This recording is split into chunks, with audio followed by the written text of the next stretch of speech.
माँ है, वो रोज कोर्ट जाती है। 7 साल तक एक दिन भी नहीं चुकी।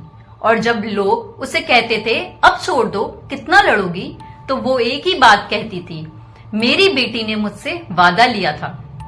आज हम बात करेंगे उस लड़की की जिसे पूरी दुनिया निर्भया के नाम से जानती है।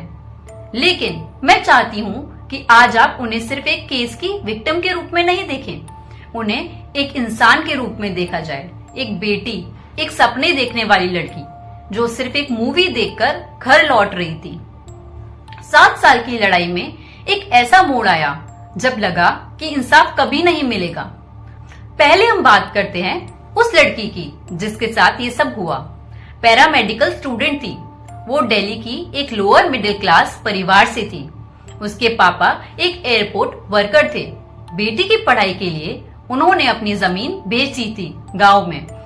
16 दिसंबर 2012 को वो अपने दोस्त के साथ गई थी साकेत मॉल एक मूवी देखने। फिल्म थी लाइफ ऑफ पाई। मूवी खत्म हुई रात 8:30 बजे के आसपास। दोनों ने ऑटो लिया, फिर बस स्टॉप पहुंचे। एक बस आई, अंदर 6 लोग थे।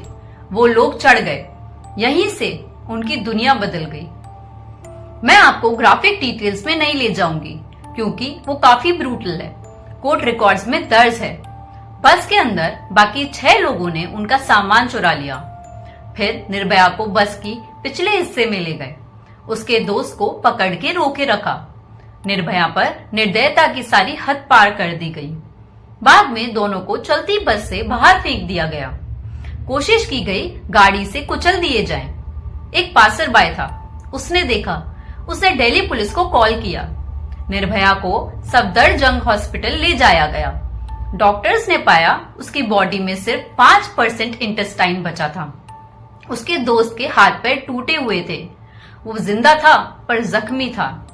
एक दिन बाद दोस्त ने वसंत विहार पुलिस स्टेशन में FIR दर्ज करवाई और वो नाम लिए जो उसने देखे थे, जो उसने सुने थे। पुलिस ने काम तेजी से किया। उसी दिन को ही पुलिस ने 4 अक्यूज्ड आइडेंटिफाई कर लिए।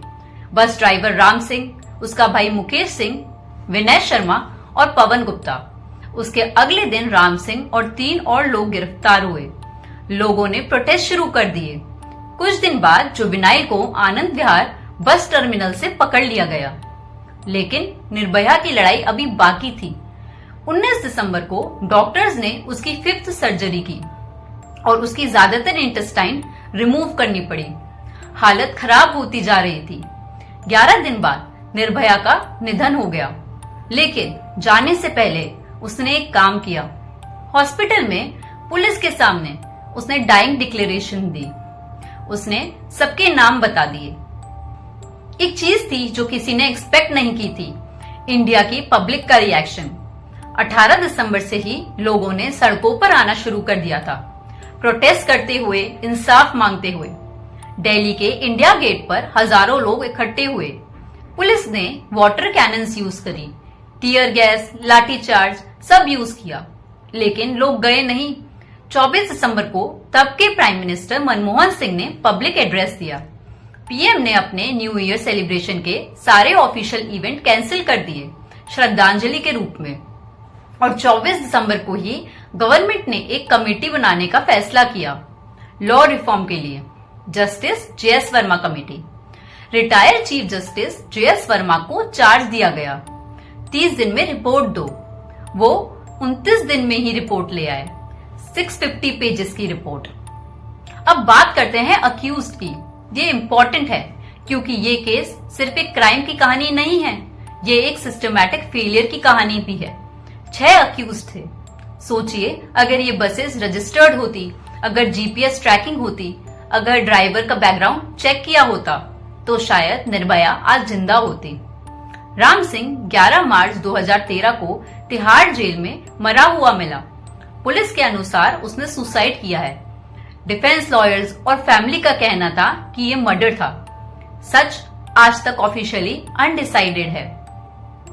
दिल्ली हाई कोर्ट ने फास्ट ट्रैक कोर्ट सेटअप करने का ऑर्डर दिया, स्पेसिफिकली इस केस के लिए।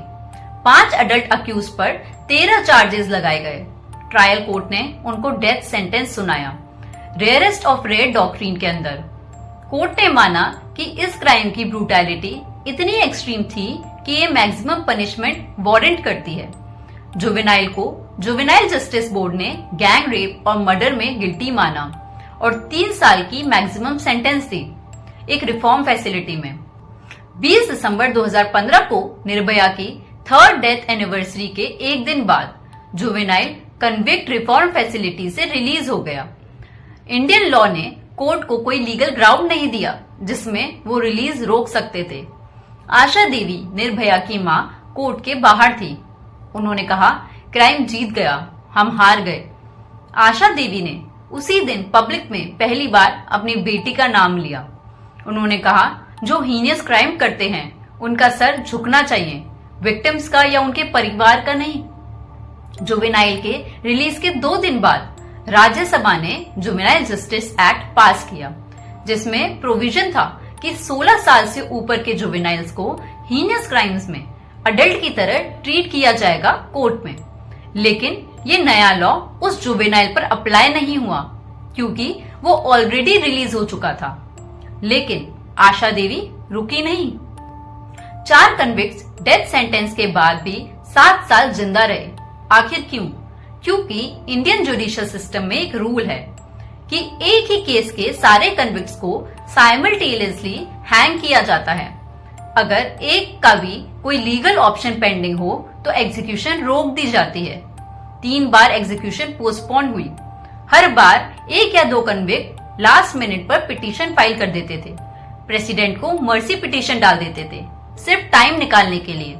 मार्च 2020 में सुप्रीम कोर्ट की 5 जजेस बेंच ने यूनानिमसली डिसाइड किया कि ये क्राइम रेयरेस्ट ऑफ रेयर था और डेथ पेनल्टी अपहोल्ड की। और फिर 20 मार्च 2020 को सुबह 5:30 बजे चारों को तिहाड़ जेल में हैंग किया गया। आशा देवी जेल के बाहर थी। उन्होंने कहा, आज मेरी बेटी की आत्मा को शांति मिली होगी।